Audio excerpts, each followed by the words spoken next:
Welcome back, everyone. If you have been following along, you know that I've been living a simpler life in my DIY van for the last few years while saving up for a dream of mine, buying raw land.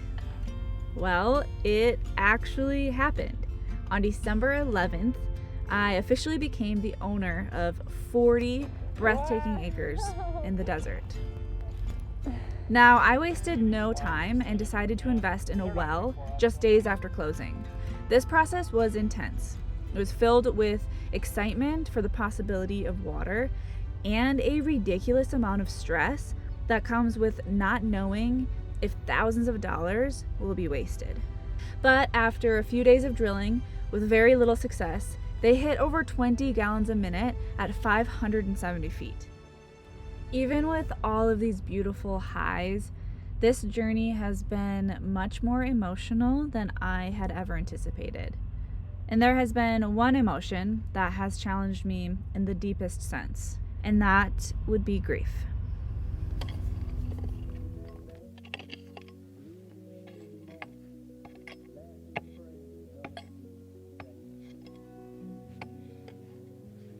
So my dad was taken from us much too soon. He died tragically when I was 24 years old. And the worst part about buying this property has been knowing that in a different life, a life that I feel I can almost reach out and touch, he would be here. He would have packed up his big green truck, connected his little A-frame camper, put on his flannel and his greasy baseball hat, and he would have driven all the way out here to be with me. And to be honest, I'm left with anger and pain and sadness that each morning I wake up, he isn't parked next to me or reading his Kindle and drinking his tea by a morning fire. Each step of this journey has been clouded with that pain of his absence, especially knowing how much he would have loved being here and how much he would have loved celebrating alongside of me.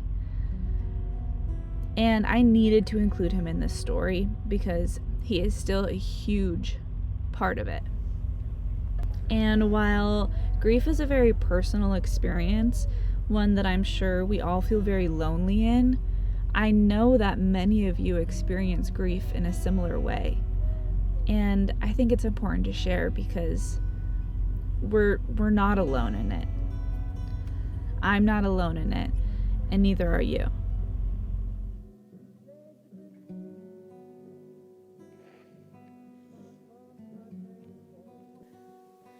And we can feel that grief deeply and still create the life that they would have been proud of as well.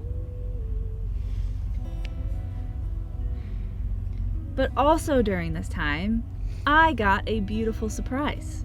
One evening, my mom sent me a text message where I found the confirmation to the plane tickets that she had purchased.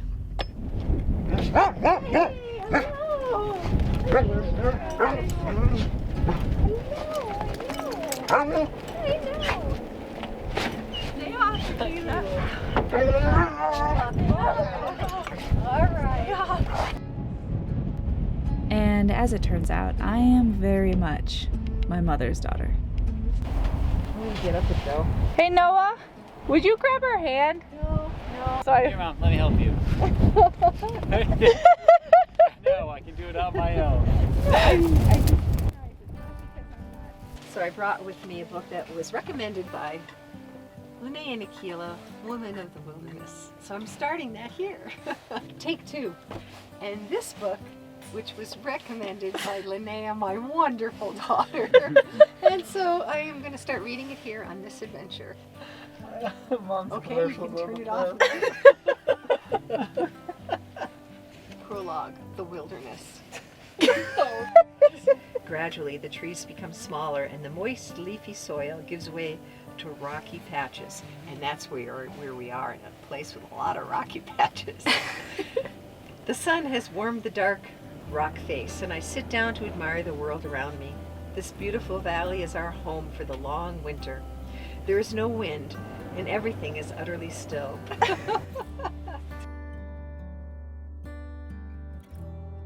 My mom even got to meet the neighbors. This is Elsa and Baron, and they also have a wonderful YouTube channel. This is their cozy concrete home that they built with their own 2 hands and with some help from the incredible community surrounding them. For that in our scan. Pay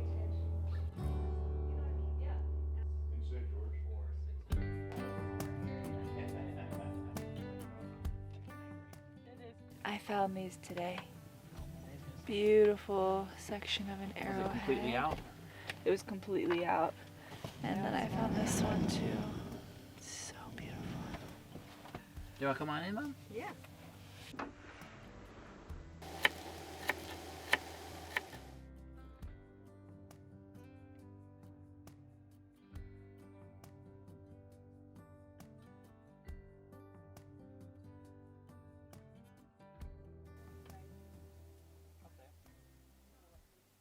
Good morning, everybody.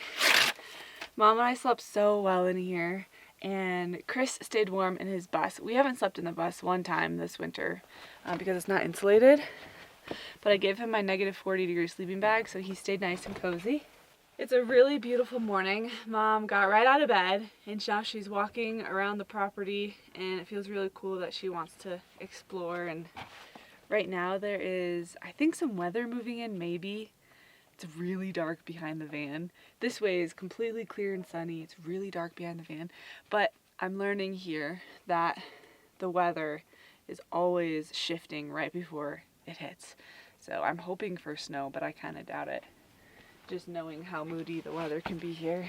Feels so special to have my mom and my brother here with us at the same time. But also, this is Noah's last day. Bummer.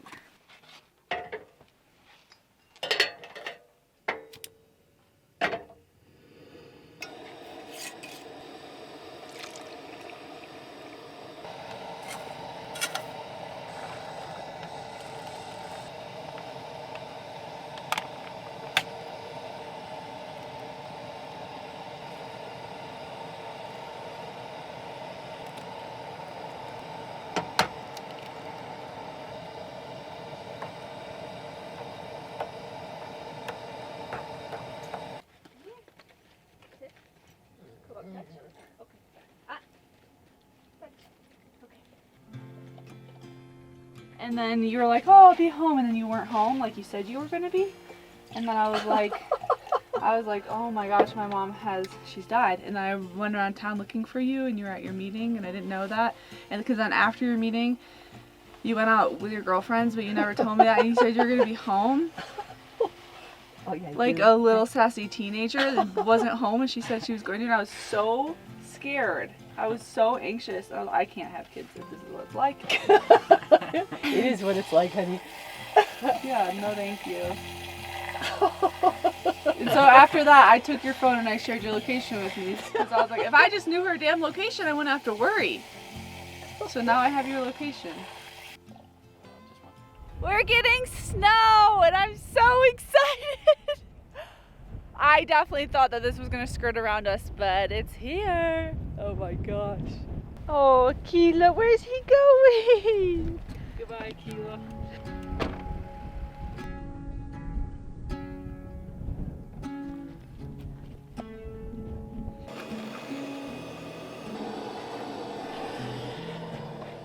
Thank you. You're This is welcome. lovely.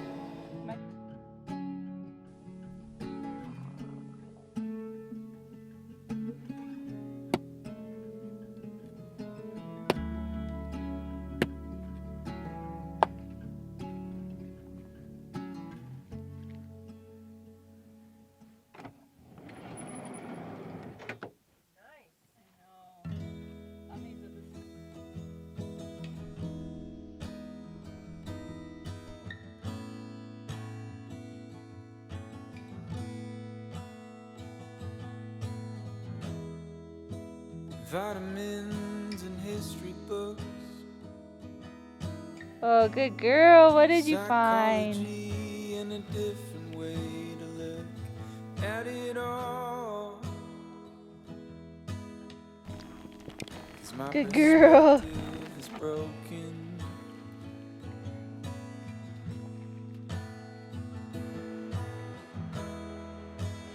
Suffering's a way to earn your keep. There are rose hips by the river, and this is my first time learning about rose hips, but my mom, did you harvest them in Canada? Or when have you harvested them? Many places. Okay, many places. She's a rose hip master, apparently. These are a little bit more mature. You can tell that they're a little shriveled up. These are high in vitamin C, and these will still be good for steeping in tea.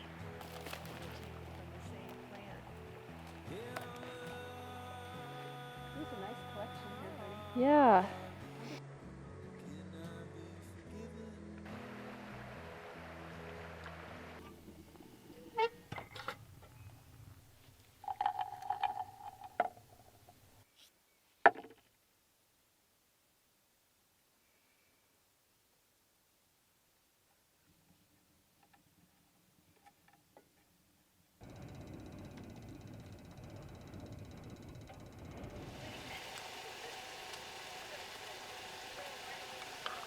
Okay, tonight we're having tacos, but Chris went into town to play Magic, and Chris has all of our plates because he does most of the dishes. And so tonight Mom is eating out of half of an avocado. And this is Mom's dinner. Oh wait, you wanted sour cream. Just a little bit on the top. Yum. Anything else you want to say while you're behind the camera? No, she just gave me a thumbs up. Thanks, hon. No. You can put the camera down. I'm just trying to Okay, sweetheart. Oh my god. They can see right through that. How many rose hips did you use? About 10 each. I used all of that, and I just loaded up the pots and one a little one, just so that I can make cute plug in and have my stove on and just,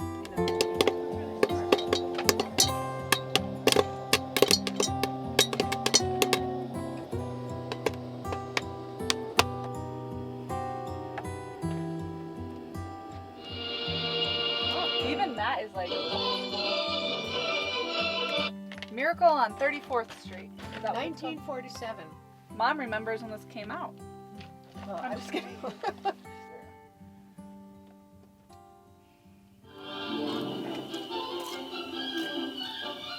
Are you using Hidalgo? No, user. It's 5 degrees this morning. I think it was 3. Anyway, Mom woke up at like 7 o'clock and she goes, well, that's it for me. I'm done sleeping. Got out of bed. She's been outside walking around ever since, and it is very cold. Granted, she does live in Wisconsin. I just need to cut this chill and start this wood stove. There we go. Good morning, Mom. I'm getting the fire going for us. You've got to be cold. It is cold this morning. It is cold. Hey, you can start with today. Ooh. You can start with today. Is that from today? Yeah. Oh my goodness. It's so beautiful. But it's all set up. But I didn't have to go. I thought I would have. Oh god. It is so cold. I was so excited for Mom to come here and see the property, and I feel really loved and supported that both her and Noah traveled all the way out here to just join in my excitement and like this big goal that I've had. And I was preparing myself a little bit for Mom to maybe, like, of course she would love it because I love it, but like my mom is a trees, water, fall colors changing, deep winter type of gal. She loves living where she's living because it has all of those things. Massive trees, water everywhere. She lives on the Great Lakes. I wouldn't say that she's always like understood my love for the desert. But her being here, she's really appreciating it and just like embracing my love for this place, and it's been really fun hearing her say, this is just lovely, this area is so cool, I can totally like see, your vision. And she went and she just showed me a bunch of pictures that she took this morning. It just feels really good.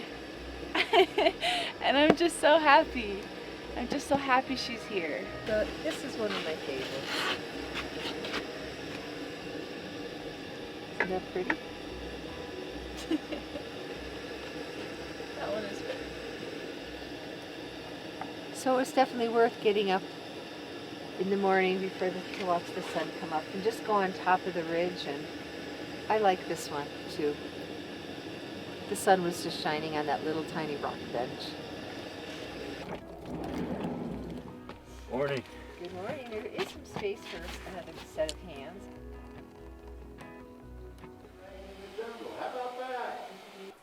And that's sugar cane. You're welcome to come over here and shower anytime. I know that she doesn't have a shower in that land. All of this is a year? All of This plant is a year. That plant there's probably 6 months, 4 months. She planted it this. Eventually, I'm going to build a deck. Throughout this visit, I made sure to tell my mom and Noah that I so appreciated them taking the time to visit me and Chris and the property. Because having these big life events with people you love around you makes it so much more exciting and so much more special. My mom's visit ended at James and Doreen's, and this was an introduction that I was especially excited to make, mostly because of their beautiful creations and talent, and especially for Doreen's garden, since Mom is an avid gardener. And while there was some difficulty in watching my mom share her story with James and Doreen without my dad by her side, I am just so grateful that I still have her and that she can still visit and meet the people that I love. Thanks for watching, everybody. I'll see you next week. When we wake, hear the birds and see the sun. Side by side our fears are done. Oh, the good times just begun.